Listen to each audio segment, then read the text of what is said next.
আসসালামু আলাইকুম।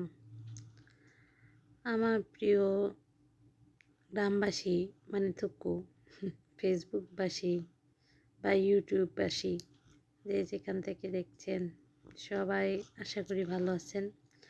আজকে আপনাদেরকে দেখাবো, মানে শেখাবো না আর কি, দেখাবো আমার সব থেকে প্রিয় প্রিয় মানে পৃথিবীতে যদি প্রিয় খাবারের মধ্যে একটা খাবার আমাকে সব সময় খেতে বলে, সেটা হবে অবভিয়াসলি নুডলস।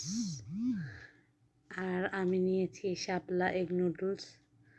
আর এই শীতের সময় সবজিগুলো দিয়ে মানে নুডলস খাওয়া এতটা আমার ভালো লাগে, বলার মতো না।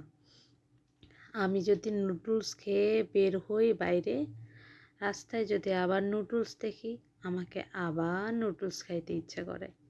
মানে নুডলস খেয়ে আমার মনে হয় পেট ভরে, কিন্তু মন ভরে না। নুডলস, পাস্তা, তারপরে ম্যাকারনি, যেইটাই হোক অনেক ভালো লাগে।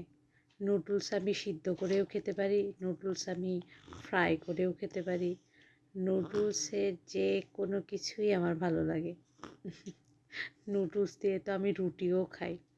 যাই হোক, আপনাদেরকে শেখানোর কিছু নাই। আমি জানি আপনারা আমার থেকে অনেক অনেক বেশি ভালো জানেন নুডলস। আমি যেভাবে রান্না করি আর কি, মাঝে মাঝে এটা প্রিমিয়ামভাবে রান্না করছি আর কি। তার মধ্যেও আমার পছন্দের অনেক জিনিস নাই, তারপরেও তাতে আবার আমি নিজের মতো কিছু কিছু জিনিস অ্যাড করি, সেইগুলো দিয়েই আমার নুডলস রান্না হয়। আর তো যা বলছিলাম, আপনাদের বাসায় যদি আমি যাই, অবশ্যই অবশ্যই আমাকে নুডলস রান্না করে খাওয়াবেন। বিভিন্নভাবে আপনার নিজের স্টাইলে নুডলস রান্না করে খাওয়াবেন।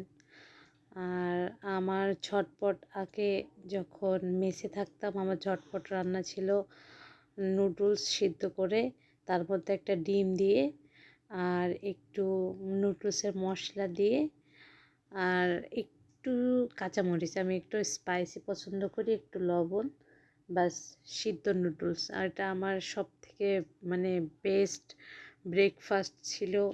কোনো কোনো সময় লাঞ্চ করতাম, কখনো কখনো এইটাই ডিনার থাকতো। মানে আমার অনেক সময় অনেক রাতে ক্ষুধা পাইতো, তখন এটাই আমার সব থেকে মানে ইজি একটা খাবার, এবং এটা আমার মনে হতো যে আমার মন ভরে যাচ্ছে।